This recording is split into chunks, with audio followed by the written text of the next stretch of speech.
Hello, man of word, we truly appreciate that you joined us. We are glad that we can support you in your further development.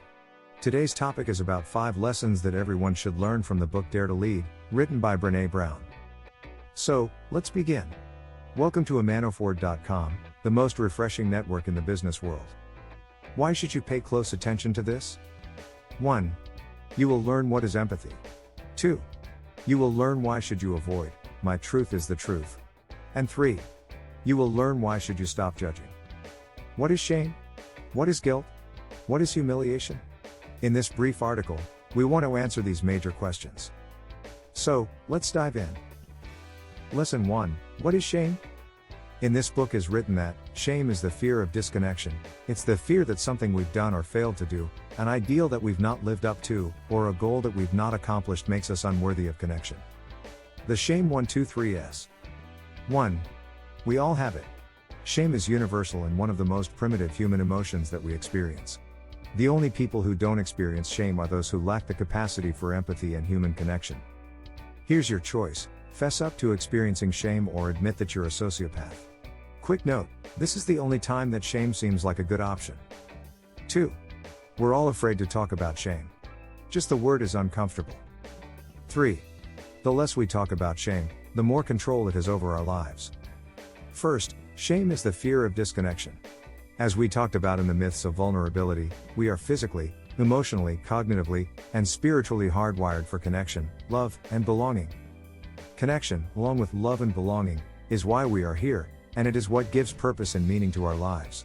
Here's the definition of shame that emerged from my research. Shame is the intensely painful feeling or experience of believing that we are flawed and therefore unworthy of love, belonging, and connection. Shame drives 2 tapes. Never good enough. Who do you think you are?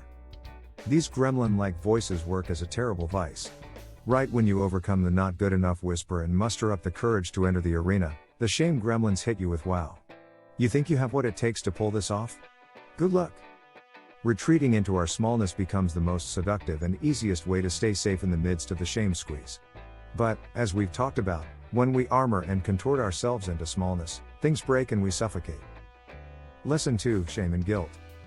We often use the terms embarrassment, guilt, humiliation, and shame interchangeably, when in reality these experiences are very different in terms of biology, biography, behavior, and self-talk, and they lead to radically different outcomes.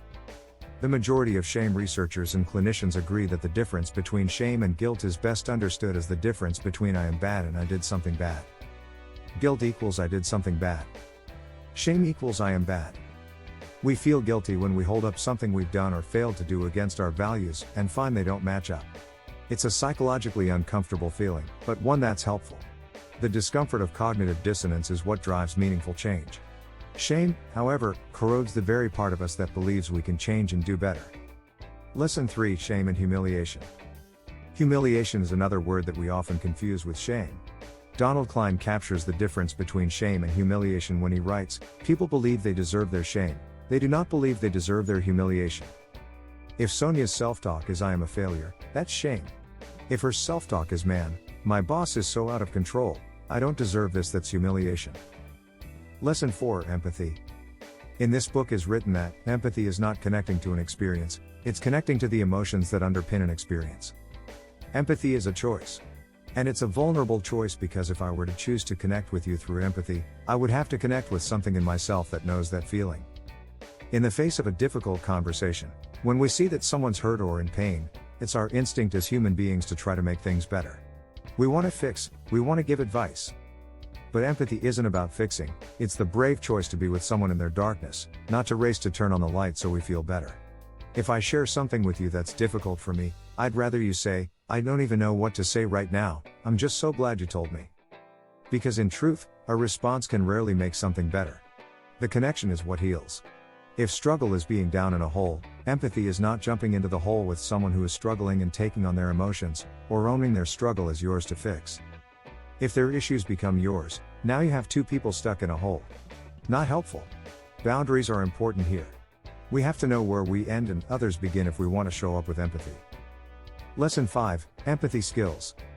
1. To see the world as others see it or perspective taking.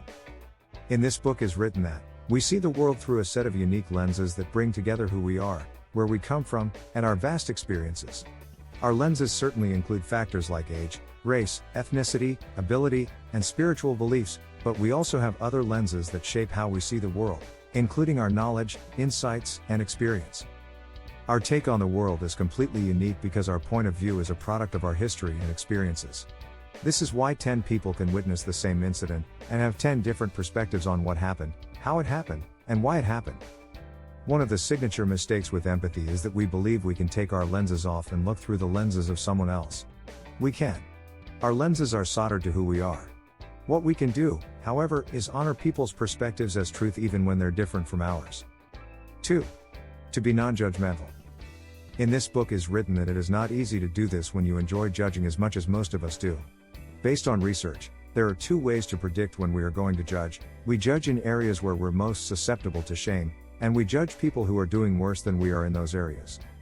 So if you find yourself feeling incredibly judgmental about appearance, and you can't figure out why, that's a clue that it's a hard issue for you. It's important to examine where we feel judgment because it can quickly become a vicious shame cycle.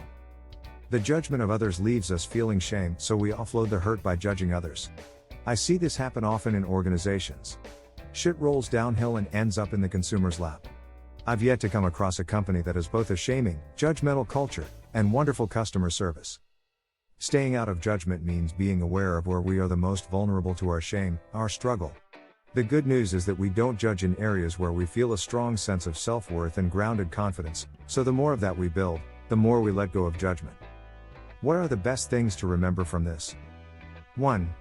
Empathy is not connecting to an experience, it's connecting to the emotions that underpin an experience. 2. Avoid, my truth is the truth. 3. Stop judging. Well, our list ends here. Let us know in the comment section what are your thoughts about our list. Thank you for watching until the end, and if you found this helpful, don't forget to subscribe and ring the bell button to be notified for every new learning opportunity. And always remember, man of word, be aware of the person that you can become.